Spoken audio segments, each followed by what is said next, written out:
大家好，欢迎来到世界咖啡品牌频道。2009年亚特兰大 SCAA 博览会上，一个小摊位上的2台机器引起了人们的围观。它打破了当时的那个年代所有意式咖啡机方方正正的特点，几乎看不到任何萃取的按键，加上酷炫的外形，立刻夺走了不少眼球。更让在场的人们惊艳的是它萃取出的金色液体竟然如此美味。2017年，斯莱尔被意大利老牌金巴利集团收购，但仍以独立品牌自主运营。时至今日，斯莱尔咖啡机品牌已经走过了15个年头。它为什么会成为高端咖啡机的头牌又是什么经历让它打破一贯的程式，带领意式咖啡机走进了一个全新的时代呢？今天就让我们来聊聊这个阿拉比卡官方选用的咖啡机品牌斯莱尔杀手。先让我们来简单了解一下咖啡机发展的时间线。不管第一台浓缩咖啡机的发明者是莫里昂多还是贝泽拉，他们的咖啡机从1889到1940年代左右，都是引领了一个时代的技术与外观设计。时间来到1939年，拉玛品牌咖啡机首次将内式锅炉变成卧式锅炉，咖啡机的外观发展开始有所变化。同年为世界带来格瑞玛的加基亚设计出了 Lamper 热水压力代替蒸汽压力的萃取系统。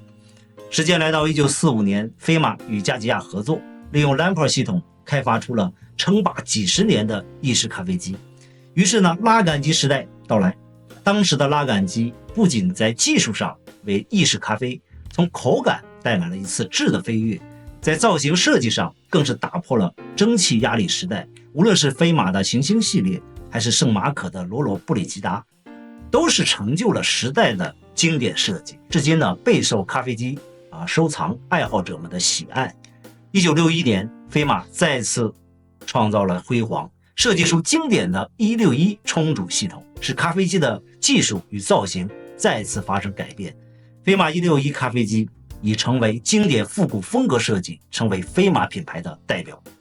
飞马开放161这个设计后更是将161系列发展到了全世界，给家用咖啡机市场带来了前所未有的春天。时间来到1980年代，随着第二次咖啡浪潮兴起，以星巴克为代表的连锁咖啡店以势如破竹之势向全球扩展，连锁咖啡店开始在全球兴起，随之而来的商用咖啡机开始应运而生。为了方便快捷以及更稳定的出品需求，这个时代的咖啡机加入了电子化，增加了控制面板，咖啡师不需要手动操作这个萃取时间的，一键操作自动完成萃取，大大提升了效率。这也为第二次咖啡浪潮能够在全世界快速发展起到了推动的作用。时间来到了21世纪，第三波咖啡浪潮已经悄然兴起，咖啡行业再次进入了变革期。首先，让我们把时间退回到1991年的加拿大卡尔加里。这年杰森21岁，杰森的父亲经营着一家名为 Fratello 咖啡的烘焙公司。从小杰森兄弟就自然而然地接触到了咖啡文化，但那时杰森并不那么喜欢它。他说他不喜欢咖啡的苦味，需要放很多糖才能喝下它。虽然从口感上咖啡无法打动杰森，但是看着父亲的工作，他对咖啡这个行业逐渐产生了兴趣，并开始想经营自己的咖啡生意。于是兄弟3人创办了埃斯普奇诺进出口公司，主营业务就是销售意大利咖啡机生意。1997年，兄弟3人收购了父亲的 Fratello 烘焙公司。随后的10年间，兄弟3人一边从事咖啡豆的烘焙事业，一边推销意大利的咖啡机。他们会用自家的咖啡豆来测试推销的咖啡机，但是他们发现似乎这些咖啡机都无法满足他们的需求，因为在杰森的心里始终有一杯完美浓缩。在创办埃斯普奇诺之前杰森去温哥华参加了一个咖啡课程，在那里杰森遇到了一生中最好喝的咖啡。他在采访时说那家伙为我倒了一杯浓缩咖啡，当我喝了一口时，我感觉像有什么东西击中了我的后脑勺。我至今忘不了那充满口腔的香气。他使用的是手动杠杆机，将杠杆向下推动，以产生的压力来提取咖啡。这一次的体验给杰森带来了很多冲击，他从来不知道原来浓缩竟然不是苦的，可以说这给他日后做斯莱尔咖啡机埋下了执念。杰森自从有了自己的公司后，他在销售咖啡机的同时，也在不停地寻找他心里的那杯完美咖啡。他发现很多咖啡机在温度的稳定性方面存在问题，还有一些则似乎无法很理想地提取出咖啡豆本该有的风味。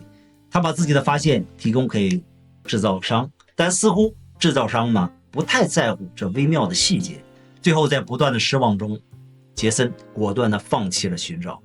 既然找不到，那就自己来造吧。2007年，杰森从加拿大的卡尔加里搬到了美国的西雅图。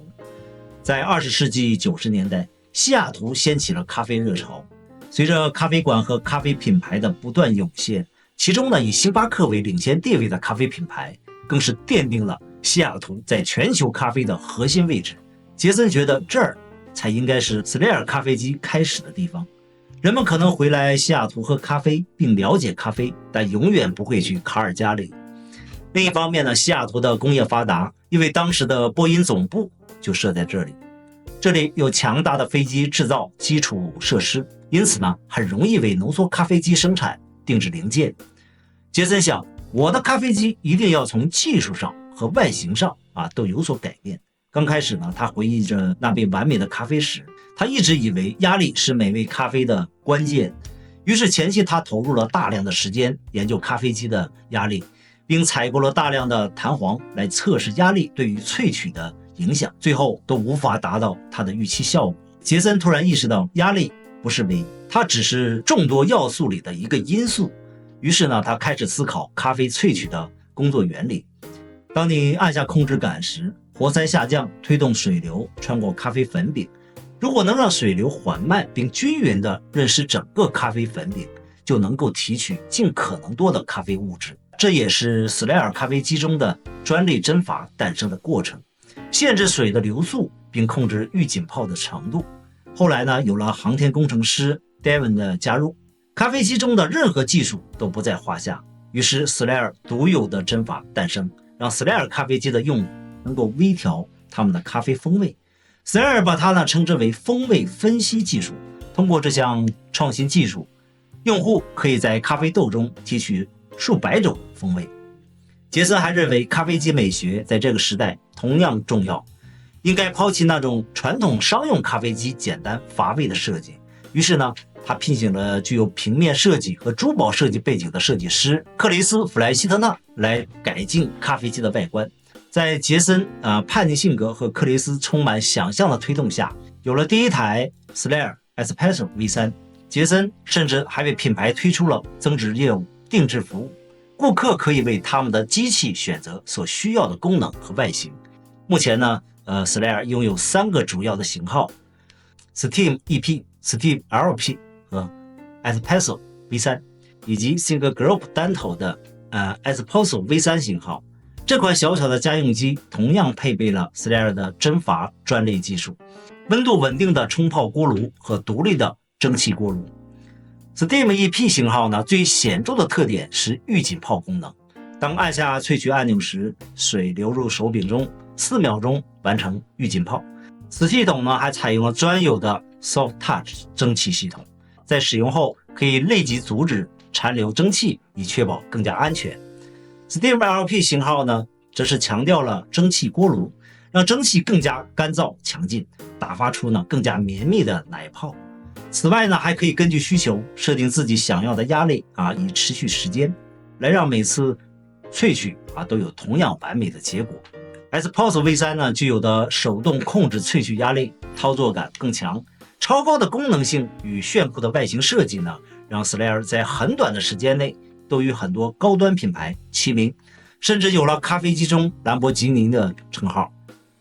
2014年随着阿拉比卡咖啡馆火爆全网，斯莱尔咖啡机也迎来了它的事业上升期。2个品牌可以说是强强联手，推动了第3波精品咖啡浪潮。给我们重新定义了咖啡器具美学的同时呢，从口感上也为咖啡带来了一次华丽的转身。如今的高端精品咖啡机市场迎来了一个蓬勃发展期，无论是意大利老牌辣妈的雷瓦，还是从改装起家一直占据颜值和技术顶峰的 Kiss 品牌，还是后起之秀的赛瑞蒙机车等等，都在给咖啡行业注入全新的活力与创新。一个品牌的成功因素往往是复杂的，但有一个似乎是每个品牌创始人都有的执念，一杯完美咖啡。好了，今天的节目就到这里，我们下期视频再见。